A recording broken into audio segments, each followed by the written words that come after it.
വലിയ വിഷയം അല്ല. ആ അല്ലാഹുവിന്റെ പേരുകൊണ്ടാണല്ലോ നമ്മളെല്ലാ നല്ല കാര്യവും തുടങ്ങേണ്ടത്. ബിസ്മില്ലാഹിർ റഹ്മാനിർ റഹീം. ബിസ്മില്ലാഹ്, അല്ലാഹുവിന്റെ പേരുകൊണ്ട് ഞാൻ തുടങ്ങുന്നു.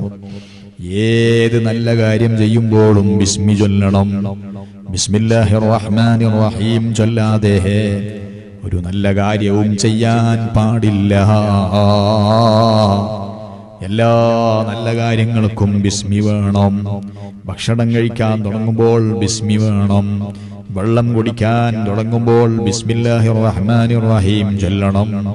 അതുപോലെ വസ്ത്രം ധരിക്കുമ്പോൾ, ഏത് നല്ല കാര്യം ചെയ്യുമ്പോഴും, ഉമ്മമാരെ രാത്രി കിടക്കാൻ ഉറങ്ങാൻ കിടക്കുന്നതിന് മുമ്പ് വാതിലടക്കുന്ന സമയത്ത് ബിസ്മില്ലാഹിർ റഹ്മാനിർ റഹീം, രാവിലെ എഴുന്നേറ്റ് വാതിൽ തുറക്കുന്ന സമയത്ത് ബിസ്മില്ലാഹിർ റഹ്മാനിർ റഹീം. അങ്ങനെ ജീവിതത്തിന്റെ എല്ലാ രംഗങ്ങളിലും അല്ലാഹ് എന്ന പേര് അതെപ്പോഴും നമ്മൾ ഉച്ചരിച്ചു കൊണ്ടിരിക്കണം. അതാണ് ബിസ്മില്ലാഹ്.